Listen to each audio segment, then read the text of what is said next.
दोनों रेखा के बीच में दूरी हर जगह अगर एक ही जैसा हो, एक ही समान हो, तो वह दोनों रेखाएं आपस में समांतर रेखा कहलाती है। अब यहाँ हम लोग लिखे हैं L पैरेलल L, ऐसे लिखा जाता है। L पैरेलल M अगर लिखते हैं तो ये सिंबल है L समांतर M का, ये रिप्रेजेंट करता है समांतर को। अगर ऐसा लिखा हुआ कहीं मिले आपको L पैरेलल M, इस टाइप से लिखा हुआ रहे, ये पैरेलल का सिंबल है, अगर इस टाइप से कहीं पर लिखा हुआ रहे तो आपको समझ जाना है कि L और M दो रेखा है जो आपस में दोनों समांतर है। क्लियर? नेक्स्ट, अब समांतर है, समांतर अगर है तो इसमें क्या क्या हो सकता है, क्या क्या पॉसिबल है, इसके बारे में हम लोग पढ़ेंगे, इसको देखेंगे। यहाँ लिखे हैं कि L और M समांतर रेखा है और उसे N तिर्यक रेखा प्रतिच्छेद करती है। L और M समांतर रेखा है, इस चीज को हम लोग देख रहे हैं। इसको एक अन्य तिर्यक रेखा प्रतिच्छेद करती है। तिर्यक रेखा का मतलब तिरछी रेखा, कोई एक और तिरछी रेखा है जो इस दोनों रेखा को प्रतिच्छेद करती है, काटती है। प्रतिच्छेद करना, काटना, इसे काटती है। जब इसे काटती है तो इसमें ध्यान दीजिएगा कितने कोण बन जाते हैं। ये वाला एक कोण बन जाता है, फिर ये एक कोण बनता है, ये एक कोण, ये एक कोण, यहाँ यहाँ यहाँ और यहाँ, कुल मिला के 4 कोण यहाँ बनते हैं और 4 कोण यहाँ, 8 कोण बन जाते हैं। तो इस कोण का नाम हम लोग लिखते हैं अपने हिसाब से 1, इस कोण का नाम 2, इस कोण का नाम 3, इस कोण का नाम 4, इस कोण का नाम लिख लेते हैं 5, इस कोण का नाम 6, इस कोण का नाम 7, इस कोण का नाम 8। आपको जैसा कोण रहेगा लिखने के लिए वैसा आप लिखिएगा। हो सकता है आपको रहे यहाँ A, यहाँ B, यहाँ C, यहाँ D, E, F, तो आप उस हिसाब से उसका नाम रखना। नाम लिखने के लिए, कोण का नाम लिखने के लिए आपको हम बता चुके हैं इससे पहले कोण का नाम कैसे लिखा जाता है। लेकिन इसमें समझने के लिए हम लोग 1, 2, 3, 4, 5, 6 कोण का नाम रखे हैं ताकि समझने में समस्या कम हो, इसलिए रखें। तो अब इसमें ध्यान दीजिएगा, जब दो समांतर रेखा को एक अन्य तिर्यक रेखा प्रतिच्छेद करती है तो एकांतर कोण समान होता है। एक ही ओर का अंतः कोण 180 डिग्री होता है, एक ही ओर के अंतः कोण का योग 180 डिग्री होता है, फिर संगत कोण समान होता है। ये 3 रेगुलेशन है इसके लिए। अगर कोई समांतर रेखा के युग्म को अन्य तिर्यक रेखा प्रतिच्छेद करती है तब। दो समांतर रेखा, ये दोनों समांतर रेखा को जब कोई एक तिर्यक रेखा प्रतिच्छेद करेगी तो इसमें 3 कंडीशन आता है। एक कंडीशन कि उसका एकांतर कोण समान होता है। अब इसमें जानना पड़ेगा हम लोगों को एकांतर कोण है क्या क्या, एकांतर कोण क्या होता है, उसको सीखेंगे, उसको जानेंगे। नेक्स्ट, तथा संगत कोण समान होता है। इसमें संगत कोण होगा और संगत कोण आपस में बराबर होगा। फिर एक ही ओर का अंतः कोण 180 डिग्री होगा। तो इस सब को हम लोग देखेंगे। 3 चीज आता है इसमें। सबसे पहले हम लोग देख लेंगे एकांतर कोण को। 1 नंबर में लिखेंगे एकांतर कोण।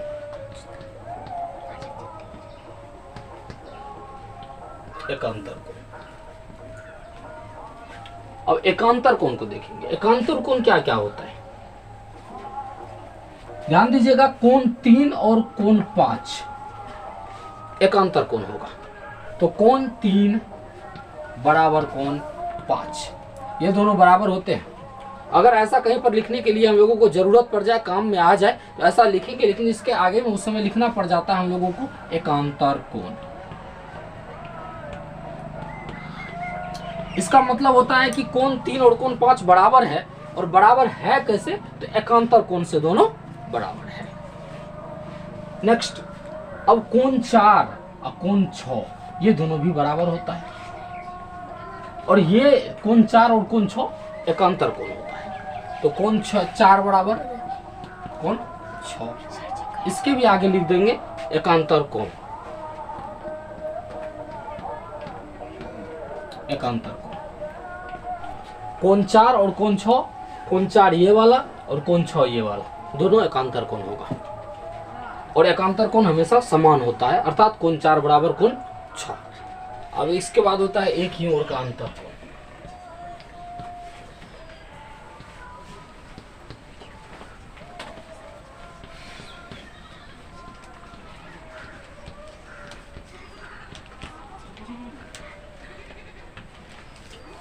एक ही ओर का अंतः कोण। अब एक ही ओर के अंतः कोण में ये कोण और ये कोण आता है जो तिर्यक रेखा के एक ही ओर होता है। तिर्यक रेखा के एक ही ओर अंतः कोण कह रहा है, इसी का नाम है एक ही ओर का अंतः कोण। एक ही ओर मतलब तिर्यक रेखा के एक ही ओर होना चाहिए, और अंतः कोण कहे तो एल और एम के बीच में होना चाहिए, अंदर ही होना चाहिए।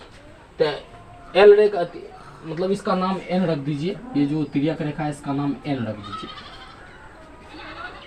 तो कोण 4 और कोण 5 का योग जो होता है, अर्थात कोण 4 और कोण 5 को जब जोड़ेंगे, कोण 4 प्लस कोण 5 जब इसको जोड़ेंगे तो एक ही ओर के अंतः कोण का योग 180 डिग्री होता है। मतलब कहने का मतलब ये है कि कोण 4 और कोण 5 को जब जोड़ेंगे ना तो 180 डिग्री होना चाहिए। तो कोण 4 जोड़ कोण 5 बराबर 180 डिग्री। फिर कोण 3 और कोण 6, 3 और 6 को जब जोड़ेंगे तब 180 डिग्री होगा। तो कोण 3 जोड़ कोण 6 बराबर 180 डिग्री। कहा कि संगत कोण समान होता है, ध्यान दीजिएगा। संगत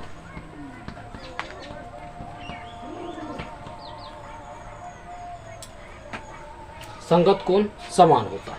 संगत कोण ये वाला है संगत कोण, 1 और 5 ये संगत कोण होता है।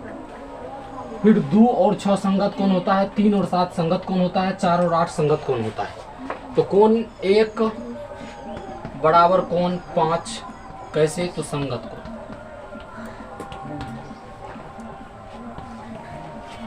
फिर कोण 8 और कोण 4 बराबर होता है, कोण 8 बराबर कोण 4 संगत कोण।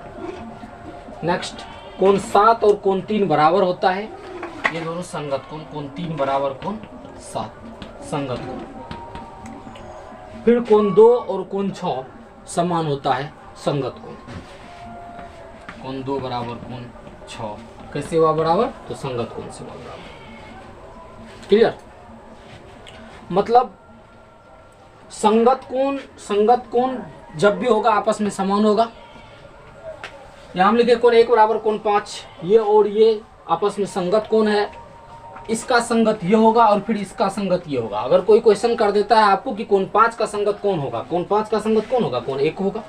फिर अगर कोई क्वेश्चन कर देता है कि कोण 8 का संगत क्या होगा, तो कोण 8 का संगत कोण 4 होगा। फिर क्वेश्चन कोई कर देता है कोण 4 का संगत क्या होगा, तो कोण 4 का संगत कोण 8 होगा। मतलब ये इसका अगर संगत है तो ये भी इसका संगत होगा। ध्यान दीजिएगा, इसमें L पैरेलल M है, मतलब ये और ये भी आपस में समांतर है और ये भी आपस में समांतर है। इसमें देखना है क्या होता है। इसमें कोण का नाम हम लोग लिख लेते हैं, इसका नाम 1 2 3 4 5 6 7 8, फिर यहाँ से 9 10 11 12 13 14 15 16।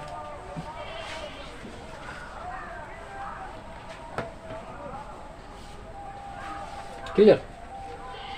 अब इसमें हम लोग को चेक करना है कहाँ से क्या होता है, मतलब कौन किसके बराबर होता है, कौन कब क्या होता है। इसमें देखिएगा 4 और 6 एकांतर कोण है। कोण 4 बराबर कोण 6 कौन सा कोण है, एकांतर कोण।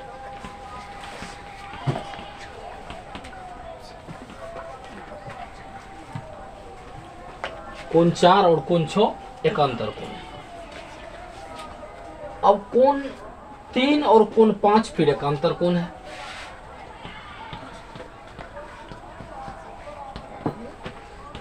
एकांतर कोण है।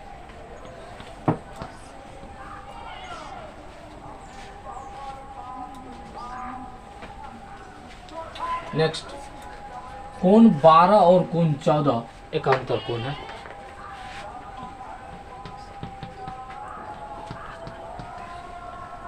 कोण 14 एकांतर कोण।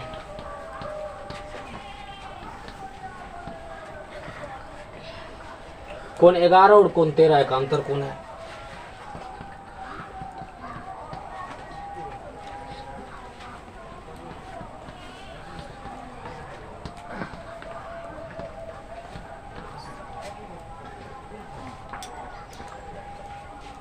नेक्स्ट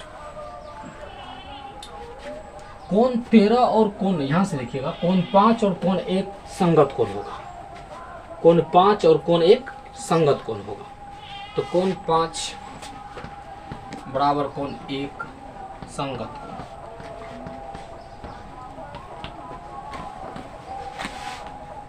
नेक्स्ट, कोण 6 और कोण 2 संगत कोण होगा। कोण 6 बराबर कोण 2 संगत कोण।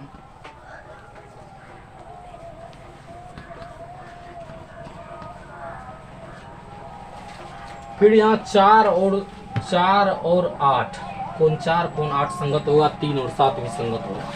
कोण 4 बराबर कोण 8 संगत कोण।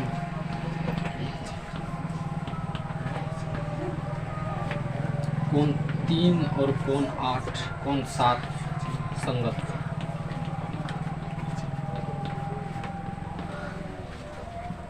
चार और 8 संगत होगा, फिर 3 और 7 भी संगत होगा। इसी तरह से इसमें 9 और 13 संगत होगा, 10 और 14 संगत। नेक्स्ट,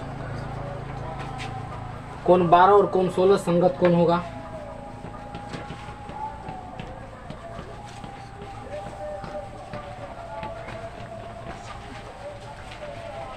फिर उसके बाद 11 और 15 संगत होगा। कोण 11 बराबर कोण 15 संगत। इसके बारे में हम लोग पहले से ही जान रहे थे, इतना हम लोग जान रहे थे। इससे पहले दो समांतर रेखा को कोई अन्य तिर्यक रेखा प्रतिच्छेद कर रही थी, तो उसमें हम लोग पढ़ चुके थे एकांतर कोण और संगत कोण समान होता है, प्रतिच्छेद कर रहा है। अर्थात L और M समांतर रेखा है, उसको एक P तिर्यक रेखा प्रतिच्छेद कर रहा है और दूसरा Q तिर्यक रेखा प्रतिच्छेद कर रहा है। लेकिन यहाँ क्वेश्चन में लिखा हुआ है कि P और Q भी समांतर है, मतलब ये भी इसके समांतर है। अगर ये और ये भी आपस में समांतर है तो इसका मतलब इधर से भी देखेंगे हम लोग तो कोण 5 कोण 13 का संगत होगा, कोण 8 कोण 16 का संगत होगा, कोण 4 कोण 13 का संगत होगा, कोण 1 कोण 9 का संगत होगा, फिर कोण 14 कोण 6 का संगत होगा, कोण 15 कोण 7 का संगत होगा, कोण 11 कोण 3 का संगत होगा, कोण 10 कोण 2 का संगत होगा। अगर आप इधर से देखते हैं तब, पहले इधर से हम लोग देख रहे थे, अगर अब इधर से देखते हैं ऐसे तब, मतलब इसको हम लोग समझ चुके हैं, इसको हटा देते हैं। कोण 1 और कोण 9 संगत होगा। कोण 1 बराबर संगत कोण, एक ही बार लिख देते हैं, जो जो आएगा सबको लिख लेंगे। कोण 1 बराबर कोण 9, फिर कोण 4 बराबर कोण 12,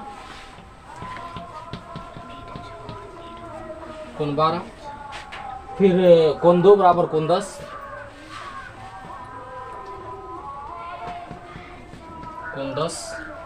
फिर कोण 3 बराबर कोण 11,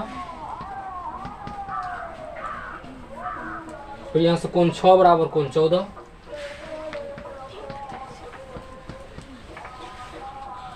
कोण 7 बराबर कोण 15,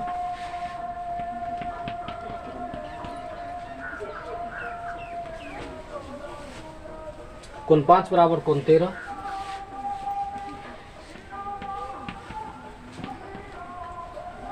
कोण 8 बराबर कोण 16,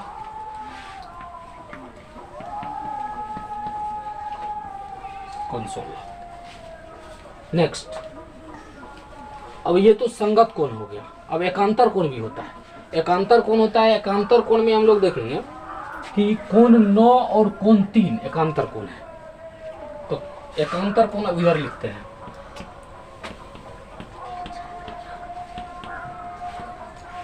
अब इसमें एकांतर कोण हो जाएगा कोण 3 और कोण 9।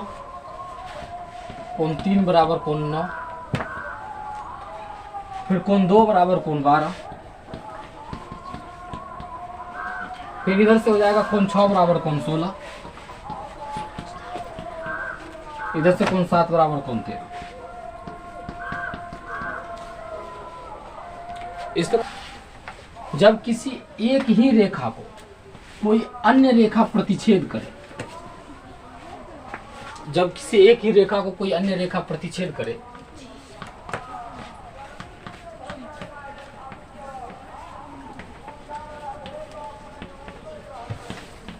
शीर्षाभिमुख कोण। अब इसका भी नाम रख लेते हैं, 1 2 3 4, इसका नाम L, इसका नाम M रख लेते हैं। L रेखा को M प्रतिच्छेद करता है।